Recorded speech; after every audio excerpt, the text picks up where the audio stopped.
एक मकसद है और उस मकसद को खोज लेना हमारा सबसे पहला मकसद है। चलो डोरेमोन के लास्ट एपिसोड को थोड़ा डिटेल में देखते हैं। डोरेमोन के गए हुए अब काफी समय बीत चुका था। नोबिता और उसके सारे दोस्त अब बड़े हो चुके थे।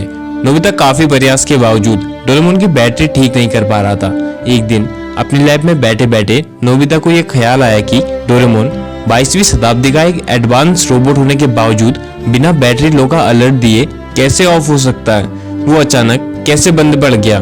जब मैं रूम से बाहर निकला था तब तो वो बिल्कुल ठीक था।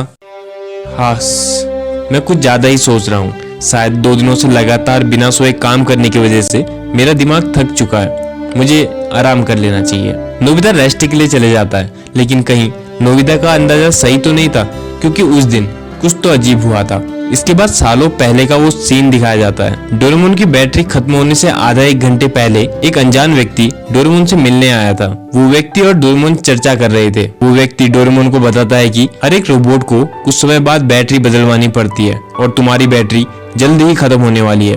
तुम्हारे कानों के पीछे वाले हिस्से में सोलर टेक्नोलॉजी थी। अगर तुम्हारे कान होते तो उसकी मदद से तुम्हारी बैटरी ऑटोमेटिकली चार्ज हो जाती, लेकिन वो तो चूहे बहुत पहले ही काट चुके हैं। अब तुम 2 चीज कर सकते हो, या तो तुम मेरे साथ फ्यूचर में चलो और बैटरी बदलवा लो, या कुछ महीने का इंतजार करो ताकि खुद तुम्हारी बैटरी पूरी तरह खत्म हो जाए। लेकिन डोरेमोन, तुम्हारे कान नहीं है, इसलिए बैटरी बदलते ही तुम पूरी तरह रिसेट हो जाओगे और नोबिता और बाकी सबके साथ बनाई सारी यादें भूल जाओगे। डोरेमोन की आंखों में आंसू आ जाते हैं, क्योंकि अब कोई रास्ता नहीं था। वो जल्द ही नोबिता से अलग होने वाला था और उसको पूरी तरह भूलने वाला था। डोरेमोन डिसाइड करता है कि वो बैटरी को खुद से खत्म होने देगा ताकि उसको कुछ महीनों का समय मिल जाए और आखिरी कुछ समय वो नोबिता के साथ खुशी से बिता सके।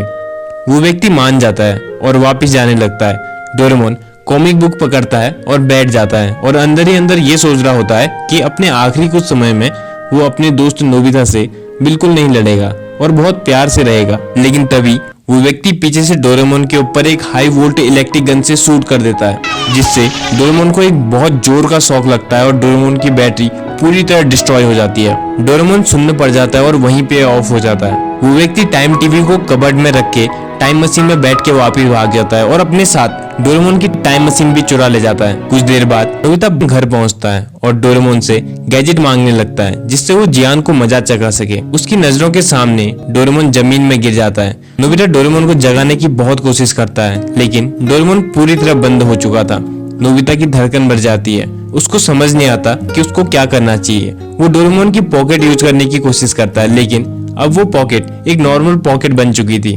नोबिता अलमारी खोलता है ताकि उसको कोई गैजेट मिल जाए जिससे वो डोरेमोन को ठीक कर सके। वहाँ उसको टाइम टीवी मिलती है, जिसको ओपन करते ही वो डोरामी से कनेक्ट हो जाता है। डोरामी से नोबिता को पता चलता है कि डोरेमोन की बैटरी खत्म हो चुकी है। अब वो पूरी तरह बंद हो चुका है। नोबिता फ्यूचर में जाने की कोशिश करता है, लेकिन टाइम मशीन वहाँ नहीं होती। डोरामी नोबिता को बताती है कि तुम फ्यूचर में या मैं पास्ट में नहीं आ सकती, क्योंकि 22वीं शताब्दी के रोबोट के चले जाने के बाद या खराब हो जाने के बाद हम पास्ट या फ्यूचर में छेड़खानी नहीं कर सकते। ये टाइम पेट्रोल्स के रूल्स के खिलाफ है।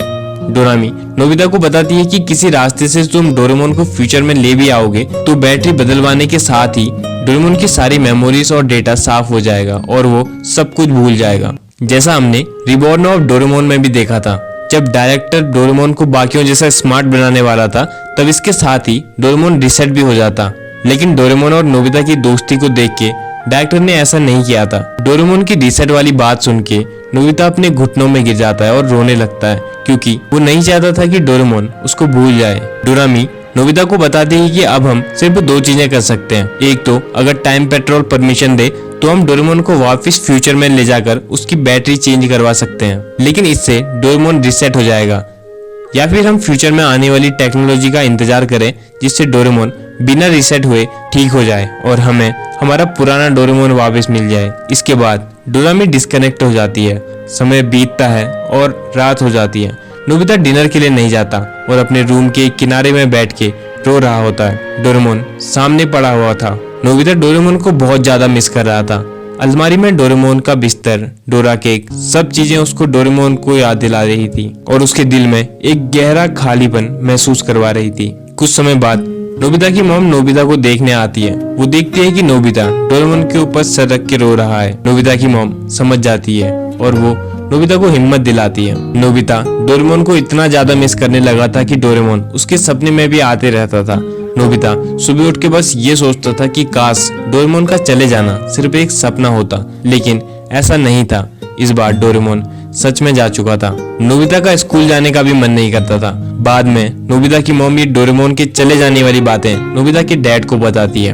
नोबिता के डैड को ये सुन के बहुत बुरा लगता है। वो अपने बेटे को समझाने उसके रूम में जाते हैं। अलमारी के अंदर अकेला बैठ के नोबिता रो रहा था। वो नोबिता को समझाते हैं कि उसे हार नहीं माननी चाहिए। रोके डोरेमोन वापिस नहीं आएगा, तुमको इस बात को एक्सेप्ट करना पड़ेगा और जितना जल्दी हो सके ये उतना अच्छा रहेगा, और यही डोरेमोन भी तुमसे चाहता होगा। नोबिता को ये बातें समझ आती हैं। वो मन ही मन सोचता है कि डोरेमोन कभी नहीं चाहेगा कि मैं कमजोर रहूं। नोबिता उठता है और अपने रूम की विंडो के पास जाके बैठता है। रात काफी हो चुकी थी, सब सो चुके थे, लेकिन नोबिता अभी भी विंडो से बाहर आसमान में तारे देख रहा था। अपनी आंखों में आंसू लिए नोबिता डोरेमोन को याद कर रहा था। तारों को देखते हुए उसने फुसफुसाते हुए कहा, काश मैं तुमसे आखिरी बार मिल पाता डोरेमोन। अचानक आसमान में एक तारा चमक उठा। नोबिता को ऐसा लगा जैसे आसमान उसके सवालों का जवाब दे रहा हो। उस टूटते हुए चमकते तारे को देख के नोबिता ने विश मांगी कि डोरेमोन मैं तुमको आखिरी बार मिलना चाहता हूँ, भले ही सिर्फ एक पल के लिए। वो टूटा हुआ चमकता तारा नोबिता के घर की ओर तेजी से बढ़ता है और उसकी खिड़की से अंदर घुस जाता है। वो इतना तेज चमकता है कि नोबिता को कुछ दिखाई नहीं देता, और जैसे ही चमक कम होती है नोबिता देखता है उसके सामने नीले रंग की डोरेमोन की छाया थी। ये डोरेमोन के एक गैजेट का असर था। ये एक होलोग्राफिक प्रोजेक्शन था जो कि डोरेमोन ने जाने से पहले उस अनजान व्यक्ति के साथ मिलकर अपने दोस्त नोबिता के लिए छोड़ा था। ये देख के नोबिता खुशी और उदासी के मिश्रण से भर गया। डोरेमोन ने होलोग्राफिक रूप से नोबिता से बात करी। डोरेमोन ने हल्का मुस्कुराते हुए नोबिता से कहा, नोबिता मैं भले ही भौतिक रूप से तुम्हारे पास नहीं हूँ, लेकिन मैं हमेशा तुम्हारे दिल में और यादों का हिस्सा रहूंगा। हमने जो भी प्यार भरे खट्टे मीठे पल एक साथ गुजारे हैं उनको याद करो और खुश हो जाओ कि हमें इतना खूबसूरत समय बिताने का मौका मिला। वो दोस्ती कभी खत्म नहीं होगी। डोरेमोन ने बहुत सारे पलों को याद दिलाया और उसने नोबिता से उसकी दोस्ती के लिए धन्यवाद कहा, और उसने नोबिता को उन दोस्तों की कद्र करने को कहा जो अभी भी उसके पास हैं। जैसे ही सुबह हुई और उजाला होने लगा होलोग्राफिक डोरेमोन फीका पड़ने लगा, लेकिन इससे पहले कि वो पूरी तरह गायब हो जाता डोरेमोन ने नोबिता को एक अंतिम संदेश देते हुए कहा, नोबिता बहुत लंबे समय तक दुखी मत होना। इस दुख में अपने भविष्य को खराब मत करना। तुम्हारे अंदर बेहतर भविष्य बनाने की शक्ति है। जीवन उतार चढ़ाव से भरा है। मैं हमेशा तुम्हारे भीतर याद के रूप में हूँ। साथ बिताए हुए पलों को याद करके मुस्कुराओ और आगे बढ़ो। भविष्य तुम्हारा इंतजार कर रहा है नोबिता। अब मेरे जाने का समय हो चुका है। और इस अंतिम लाइन के बाद डोरेमोन पूरी तरह गायब हो जाता है। नोबिता के आंसू नहीं रुक रहे थे। वो डोरेमोन के इस अंतिम मैसेज से खुश भी था और दुखी भी। नोबिता ने अपने आंसू पोंछे और डोरेमोन को याद करते हुए खुद से वादा किया कि वो जीवन में आगे बढ़ेगा और डोरेमोन को ठीक करके रहेगा। इसके बाद से नोबिता मेहनत करने लगा। उसने अपनी बुरी आदतों को छोड़ा, अपने आलस को छोड़ा, या कहीं ये सारी आदतें खुद से छूट गई थी, क्योंकि उसका पर्पस इन सब चीजों से बड़ा था। अब वो सोने में या फालतू कामों में समय बर्बाद नहीं करता था। उसके जीवन का एक मकसद था जिसके लिए वो सब कुछ करने के लिए तैयार था। वो दिन रात जितना हो सके पढ़ाई करता था। अब तो वो खाली समय में कॉमिक्स पढ़ने की कोशिश भी करता तो भी नहीं पढ़ पाता था, क्योंकि अब उसको ये सब पढ़ने का मन ही नहीं करता था। उसका प्यारा दोस्त खराब पढ़ा हो और वो कॉमिक्स को पढ़ने में अपना समय बर्बाद नहीं कर सकता था। धीरे धीरे नोबिता की शेल्फ अच्छी किताबों से भर चुकी थी।